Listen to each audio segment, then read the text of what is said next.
I have been a teacher for most of my life, ever since I finished training. I only teach kids in elementary school because children bring me so much joy. There is something about teaching children to express themselves that somewhat brings me peace. I never had the best childhood. It was taken away from me at a young age ever since my mom passed. I was 7 years old when this happened, and I spent most of my life grieving and taking care of my siblings.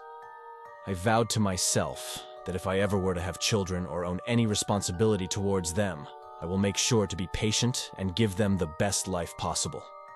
This is where my love for teaching stemmed from.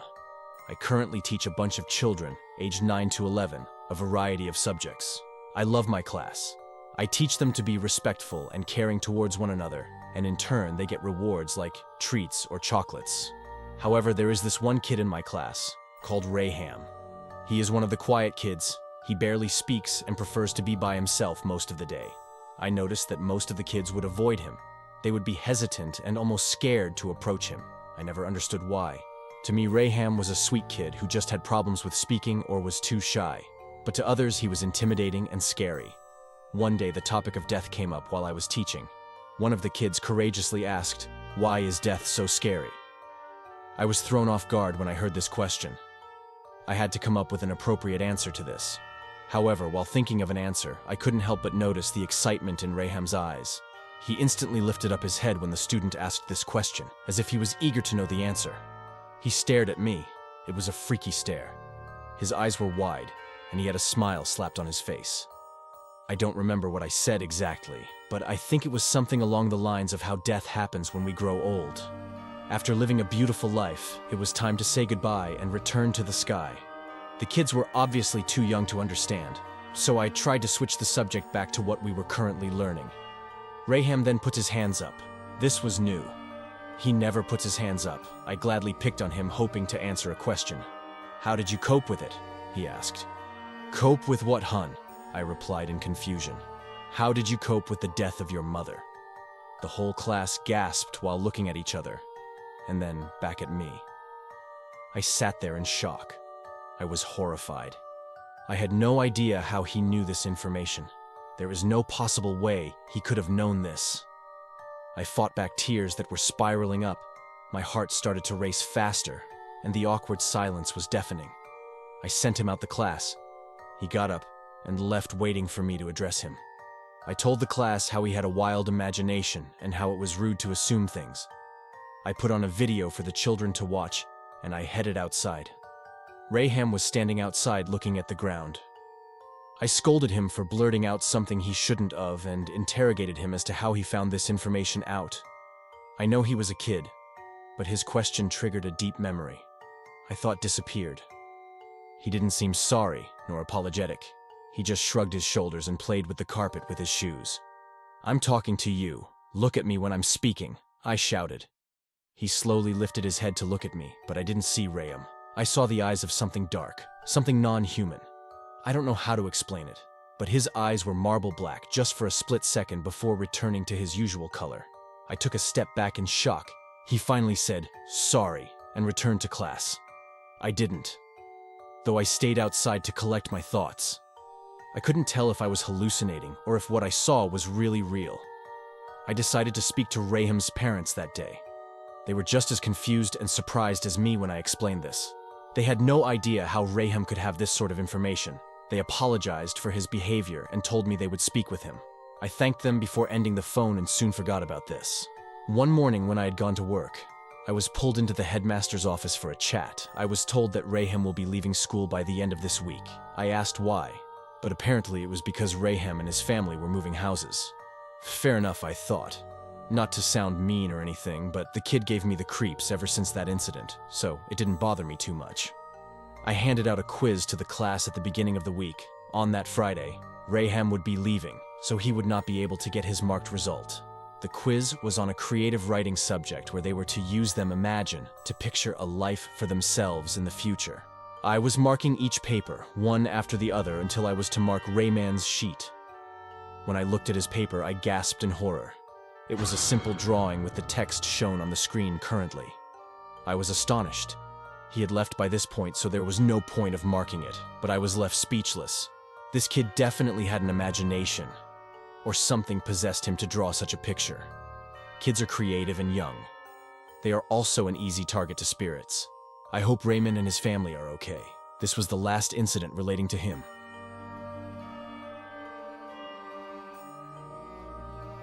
I am a 16-year-old college student who would babysit from time to time to earn a bit of cash.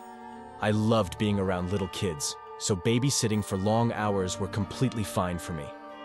There was this one family who lived quite far from me. I had to get dropped off and picked up. They were a rich couple who had one daughter, Emily. The parents themselves were a lovely couple. They were friendly and always took good care of me. They paid me well too, extremely well. This was why I didn't mind traveling for this job. Emily was an innocent young child, the age of 9, and loved art. She was always drawing or painting. Anything art-related she would love. I always found this very cute, as this was her way of expressing her thoughts and feelings. Sometimes me and her would draw pictures together and hang them up. It was things like this that also made me quite happy and, in a way, healed my inner child. Anyways, Emily's parents were going away for the night and wanted me to babysit. I was off school and had nothing else to do, so I agreed. I got dropped off and was welcomed with a warm hug from the mother. She told me that her and her husband will be going away and left some food and drinks in the fridge. They gave me a list of things to do for Emily and around the house before leaving. They would pay me once they arrived back. So off they went, and it was just me and Emily in the house. I was watching TV when I heard muffled sounds coming from Emily's room. I lowered the volume to hear more clearly, but the muffled sound stopped. I increased the volume and continued watching my film before I heard it again, this time more clearly. I got up and walked towards Emily's room and pushed my ear against the door. I heard that she was talking to someone. She was replying to someone or something. I only heard Emily, no one else. This was strange. I opened the door and she looked at me in guilt, as if she was hiding something. "Who were you talking to?" She looked down and replied, saying, "No one." I figured she was talking to herself, as most kids nowadays do, and left. A few hours later, I was preparing her meal, and I heard loud bangs coming from her room. She has a toy drum set, and Emily kept banging it. I continued to make my food, smiling to myself, while hearing her failed attempt to make music. Suddenly, the toilet flushed, and Emily came out. This whole time she was in the bathroom, I thought to myself. Then who was playing the drums? I don't believe in ghosts, you see, but this freaked me out, and when I went to check Emily's room, everything was normal. In fact, her toy drums hadn't been touched. They were completely stationary and tucked away. Emily saw the panic in my face and held my hand. "It's okay. Don't be afraid, it was probably Charlie, my best friend," she said in a calm manner. My heart picked up speed as I started to question her. I asked her, "Who is Charlie, and where are they?" She went on, telling me how he's her best friend, but only comes out to play when no one is looking. Every night he talks with her and helps her sleep. She told me how he was afraid of humans, but only trusted her. I guess this made her feel special and much closer to him. I was horrified of what I had just heard. She said all this with excitement. I knew she wasn't joking. This was too much. I called her parents, but they didn't pick up. I left them a message to call me back. After I had put Emily to bed, I was cleaning the house when I heard movement coming from the living room, like something was being shuffled with. I went to check it out, but it stopped, and everything was in its original place. I went back to clean and heard it again. I started to pray as I went back to the living room, hoping it was Emily playing around. But no. There was a mess on the living room floor with Emily's crayons and pens scattered all over. I started to cry. This was not Emily, as Emily would never do something like this. I started to think someone had broken in, but I checked, and all the doors and windows were locked since I last left them. I stayed up all night as I couldn't sleep. This was all unexplainable.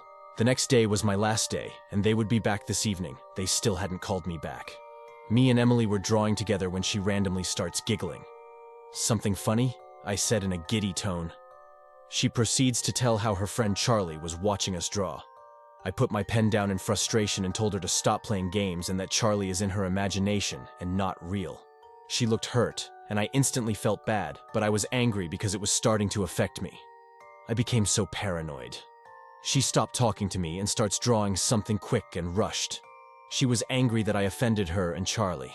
She stormed into her room and refused to speak to me or eat after that. I tried to apologize and talk to her, but she wasn't having it. After a few hours, she went to sleep, and when I entered her room to check on her, I noticed a piece of paper on the floor next to her bed. So, I went to check on it, and what I saw genuinely horrified me. This was not her imagination anymore. She could see things I couldn't. She drew a picture of herself with who I'm guessing was Charlie, a black entity holding her hand. I took a picture of this, and when Emily's parents came home, I showed it to them and told them everything. They sighed and told me that they knew about Charlie and that Emily wouldn't stop going on about him. They would hear noises similar to what I've heard and noticed how things around the house moved. The reason they needed me to babysit was so they could go and seek a priest or a spiritual expert to get advice and to cleanse their home. This whole thing almost made me break down, but I had to keep a strong face. I took my payment and left.